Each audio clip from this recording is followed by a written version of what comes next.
Bago tayo magsimula, ipapromote ko lang. Aking mga power bracelets, available po ito sa Shopee at sa TikTok. But most of my power bracelets are available sa Shopee. So, lahat po yan ako yung gumagawa. Meron tayong mga protection bracelets. So, this is a combination of fire agate and lucky red string, which I have been using for more than 4 years na. And then, meron tayong dalawang klase ng obsidian evil eye. We have the smaller version, which is the 6mm bead and the 8mm bead. This is good for warding off negative energies around you. And of course, yung mga evil eye. And then, we have the anti-evil eye bracelet. So, para to sa mga anti-inggit, ganyan, sa paligid nyo. And then, also, we have the selenite evil eye. So, the good thing about this is, multi-purpose na siya. Kini-cleanse na niya yung energies around you. And also, yung mga kasama niyang bracelets, cleansing and recharging as well. So, just like this one. Ayan. And then, we have other bracelets for other intentions and manifestations.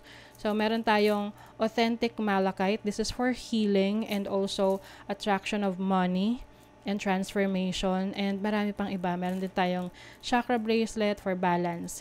And we have the tiger's eye for courage. We have howlite for concentration and focus. We have rose quartz for attraction of love, self-love, and of course, amethyst for intuition, healing. Ayan. Lahat ng bracelet may kasama ng instruction leaflet, extra string, and a cute pouch. Ayan. Meron din ako mga bagong products sa aking shop. Ito yung Intention Oils. It comes with 2 sizes. Meron tayong dropper, which is 15 ml. Meron tayong roll-on na 5 ml. So, you can use this for manifestation ng prosperity and protection. So, while you are doing affirmations. And ito naman, you can, multi-purpose to, pwede mo rin itong gamitin when you are setting intentions. You can put this sa iyong candle if bago ka mag-set ng intention. So, this is for prosperity and protection na. Meron din akong spell jar for protection and prosperity. So, these are limited items lang kasi konti lang nagawa ko dahil lahat to ay chinarge ng super full moon nung full moon in Pisces. So now it is available. I think 5 to 7 pieces lang yung available for each. So lahat yan nasa aking Shopee. Link on the description. Thank you so much and happy shopping.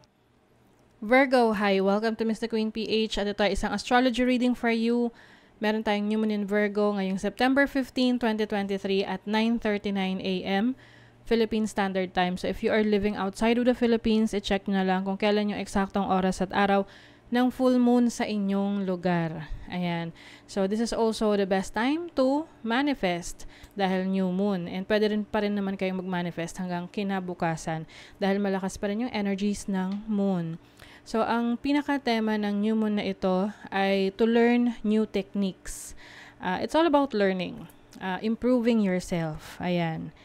And ang opportunity naman dito is how are you going to take practical actions towards your goals, towards your dreams. Yung mga achievable actions, alam mo yun, na hindi naman sobrang hirap na isiset mo para sa sarili mo, tapos ang ending hindi mo siya magagawa kasi nga mahirap. So, you're going to take practical actions, yung mga realistic na steps to achieve your goals. And you are also going to fix some flaws kung merong mga issue, problema na kaya mong solusyonan within your control, aayusin mo yan. And ang goal din dito is to create stronger boundaries para hindi ka matitake advantage ng ibang tao. And another goal is how are you going to cope with unexpected change. Kasi minsan may mga nagbabago, yung pwede ring plano mo, may pagbabago or plano ng iba, may nagbabago na makaka-apekto rin sa plano mo. So, ang maganda rito is how are you going to adapt with the unexpected changes. So, of course, this is new moon in Virgo, so nasa first house nyo yan, which is about yourself, your identity, your outward appearance. So some of you, maaring you will be focusing on yourself, taking care of yourself, self-love, self-care, energy. And yung iba, meron kayong mga changes na gagawin sa inyong sarili. Like, for example, sa physical appearance ninyo, may magpapagupit, magpapakulay ng buhok, anything that it will improve your physicality, your physical appearance, para mas maging confident ka. And then, Mercury is also in retrograde in Virgo. So, just be careful lang sa mga long-term decisions mo na gagawin mo for yourself, or any changes na gagawin mo para sa sarili mo. Let's say, for example, you will undergo surgical procedures. Oo. So, pag mga ganon, syempre, medyo dapat sigurado ka na gusto mo talaga yon.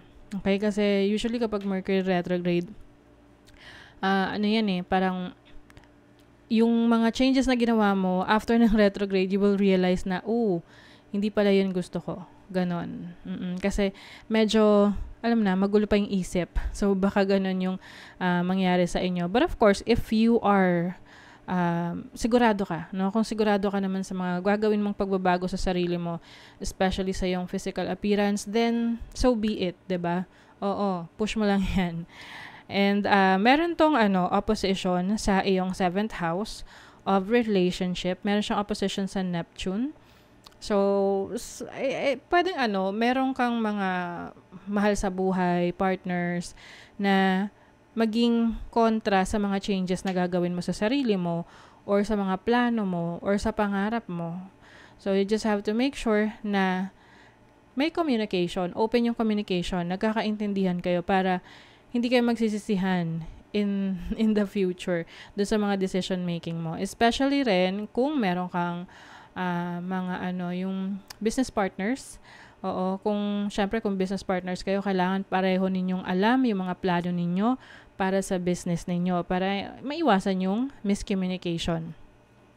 And then, meron tong trine sa Jupiter, sa Uranus, in Taurus in the 9th house. 9th house is about higher learning. So, maaring iba sa inyo, ang isa sa pagbabago na gagawin nyo sa inyong sarili is dadagdagan nyo yung kaalaman nyo. Mag-aaral kayo, magre-research. You're going to improve your knowledge, the way you think. So, one way to improve our mind is to learn, no? So, maaring yun. And then, I also see you having opportunities to travel abroad or to go to different places. Ayan, merong nag-open na opportunity for you. Yung iba sa inyo, unexpected to. Yung parang biglang, pupunta ka sa sa Paris or sa US or sa Dubai or kung saan man yan or sa ibang lugar. So, there's an unexpected travel here. And pwede ding unexpected training na bigla kang pinadala ng boss mo sa training na, kailangan mo to kasi kailangan mo magdagdag ng kaalaman para sa susunod na review ng assessment, pwede kang ma-promote. Di ba? Ang ganda.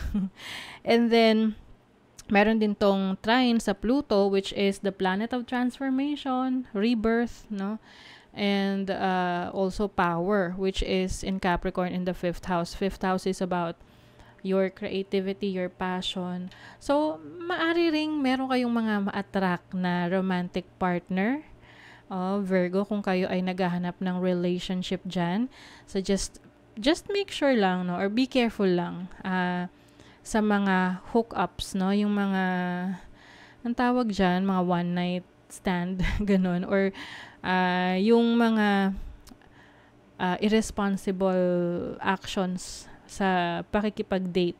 Kasi baka bumalik sa'yo yung consequence niyan. Okay? So, as long as you know the consequences of the things that you're doing, and alam mong magiging responsible ka sa outcome nun, then go, push. Okay? So, some of you are also going to be more creative. Maaring meron kang matutuklasan na talento or desires mo pagdating sa creativity mo. Can be passion sa music, passion sa arts, passion sa baking, kung ano-ano pa. Oo. And also, some of you, pwedeng mabuntis. Oo, kasi 5th house is also about children. And since kung kayo ay merong relationship ngayon, and you are wanting to have a baby, then this is also a good time to, do it para matupad na yung gusto ninyo. And of course, if you are not yet ready, then be careful. Okay? So let's see what else. Virgo. You have the 5 of Cups, 4 of Wands, Page of Cups. Oh, I'm seeing someone na magpapakita ng interest sa'yo romantically. If you are looking for a romantic partner, I also see a baby coming. Just make sure lang na maging maingat sa mga pagkilos-kilos mo and yung emotions mo, no? You also have to take care of your emotions as well. Baka, lalo na kung buntis, no? A lot of work. Ang daming trabaho. Iba sa inyo, you will realize kung ano yung dapat nyo nang i-let go. Oo. And ano yung dapat nyo mas bigyan ng attention. Kasi meron kayong mga hindi napapansin na trabaho or responsibilities dahil lang sa you are still holding back, no? Parang holding back from the past. So, it's time for you to focus on your responsibilities para maging maayos yung takbo ng mga araw-araw mo. Mga gagawin mo sa araw-araw. Masyadong maraming trabaho. Okay? So, that is your reading, Virgo. Kung nagustuhan nyo ito, naka-resonate kayo, mag-comment kayo dyan, like, share, subscribe para lagi kayong updated sa ating mga readings. Thank you so much, Virgo. See you again.